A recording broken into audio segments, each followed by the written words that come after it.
Sang, kenapa Vin? Aku lagi pusing banget nih. Pusing kenapa? Kan aku dikasih tugas suruh bikin artikel ilmiah. Terus kenapa bisa sampai pusing? Ya, karena aku belum tahu gimana caranya bikin artikel ilmiah. Artikel ilmiah mah gampang. Ini aku kasih tahu video singkatnya. Kasih bikin kamu paham. Ini aku tunjukin videonya.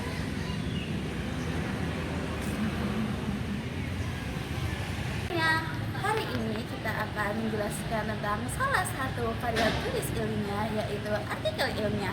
Mari kita bertanya dengan salah satu mahasiswa UIN Sunan Kalijaga.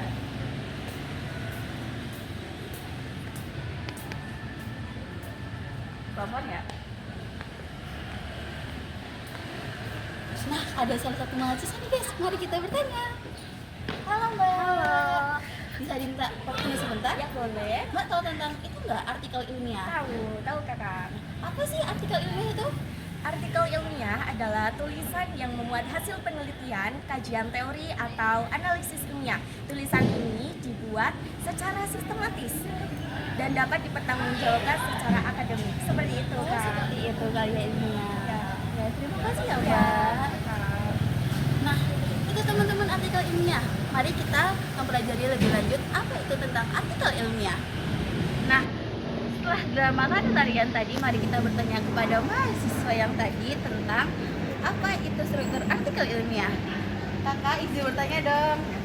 Kenapa sih tadi pakai lari-larian segala? Aduh Kak, aku kira tadi nagih utang tahu sampai sana saya lari Kak. Padahal aku mau nanya nih, tahu nggak sih apa saja itu struktur artikel ilmiah? Oh, struktur artikel ilmiah itu ada judul. Apa itu judul? Judul tuh ada apa aja sih? Oh, saya di sini mau menjelaskan tentang penulisan judul ya Kak ya. Penulisan judul itu harus singkat dan jelas karena di situ memuat keseluruhan isi dalam teks. Kemudian penulisan judul artikel ilmiah dalam bahasa Indonesia itu tidak boleh lebih dari 12 kata. Sedangkan dalam bahasa Inggris itu tidak boleh lebih dari 10 kata.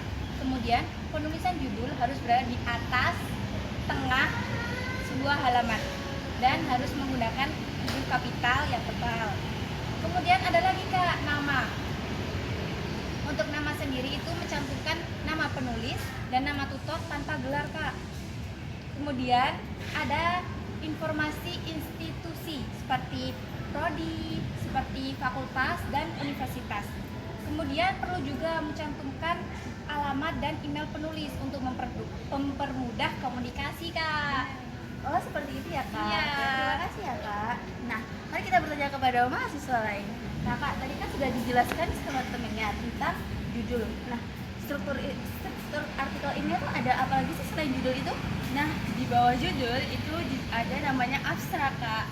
Terus abstrak itu adalah ringkasan dari artikel ilmiah yang mencakup semua isi dari artikel ilmiah itu. Biasanya berisikan 150 sampai 250 kata. Oh, seperti itu. Nah, setelah mengetahui struktur ilmiah, ada judul dan abstrak, mari kita cari lebih lanjut lagi tentang struktur artikel ilmiah kepada mahasiswa lain. Halo Kak. Aku lagi buat video nih Kak tentang struktur artikel ilmiah, penulisan artikel ilmiah itu seperti apa. Nah, kakak udah nanya nih kepada beberapa mahasiswa, struktur artikel ilmiah itu ada judul dan abstrak. Itu ada apa lagi sih Kak? Kak, jadi setelah judul itu ada pendahuluan. Nah, di pendahuluan itu dasar kenapa suatu penelitian itu harus dilakukan. Jadi nanti dia memuat latar belakang, masalah, tujuan penelitian dan juga penelitian. Nah, nanti di sini akan dijawab kenapa penelitian itu harus dilakukan. Terima kasih ya Kak.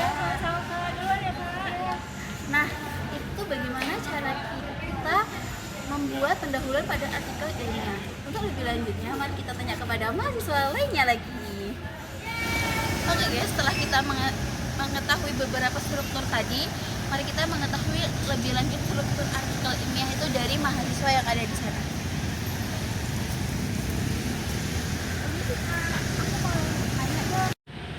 Aku mau nanya nih, di dalam artikel ilmiah itu kan ada strukturnya. Nah, aku udah tanya nih di beberapa mahasiswa itu ada seperti judul, abstrak, dan pendahuluan. Setelah pendahuluan tuh ada apa sih Kak? Ada metode penelitian. Metode penelitian itu cara sistematis untuk mengumpulkan, meneliti, dan menginterpretasikan data. Contoh metode penelitian yaitu kuantitatif, kualitatif, dan campuran. Seperti itu ya Kak. Terima kasih ya Kak.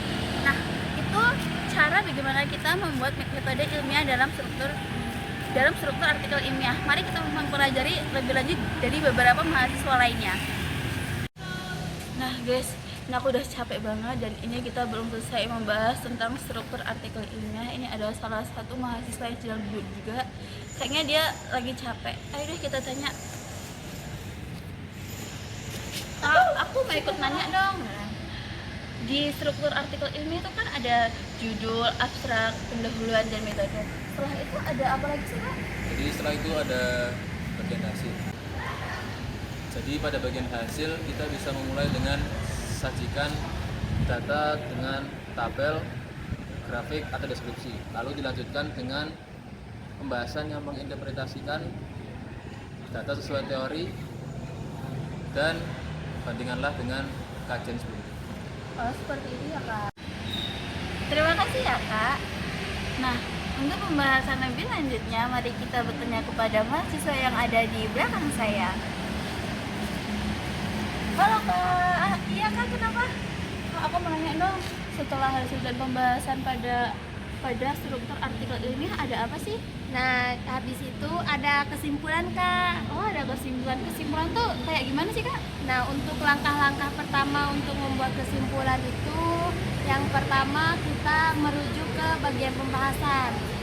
Nah, terus langkah membuat kesimpulan yang pertama itu kita harus merujuk ke tujuan. Nah, yang kedua itu merujuk ke temuan atau metode penelitian. Terus yang ketiga membuat rekomendasi atau saran atau implikasi.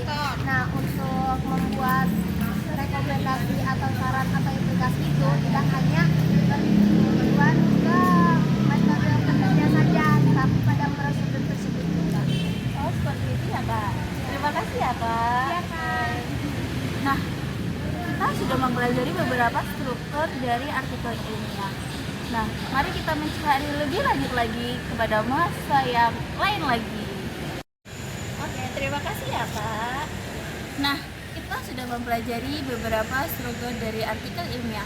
Mari kita mempelajari lebih lanjut lagi tentang struktur-struktur artikel ilmiah. Nah, saya sudah bersama dengan mahasiswa lainnya. Kak, aku tadi sudah bertanya kepada beberapa mahasiswa tentang struktur artikel ilmiah. Di salah satunya itu ada judul, abstrak, metode, pendahuluan, hasil pembahasan, dan kesimpulan. Selain itu ada apa lagi sih Kak? Oh, yang terakhir itu ada daftar pustaka. Jadi daftar pustaka itu adalah suatu sumber yang digunakan dalam karya tulis ilmiah. Nah, suatu sumber itu bisa berasal dari jurnal, buku, maupun website. Nah, dalam penulisan daftar pustaka, untuk penulisan daftar pustaka dalam karya tulis ilmiah itu ditulis tanpa membuka halaman baru. Terus itu ditulis sesuai abjad, urut, dan ditulis menggunakan gaya citasi yang konsisten. Biasanya itu yang umum itu ada style APA. Itu contohnya untuk jurnal itu nama pengarang, tahun, judul, nama jurnal, volume, nomor, dan halaman jurnal. Oh, seperti itu ya Kak. Terima kasih ya Kak. Nah guys, itu bagaimana cara kita menulis artikel ilmiah. Nah, semoga dengan video kali ini bisa membuat kalian semua menulis artikel ilmiah dengan baik dan benar. Sampai jumpa di video selanjutnya.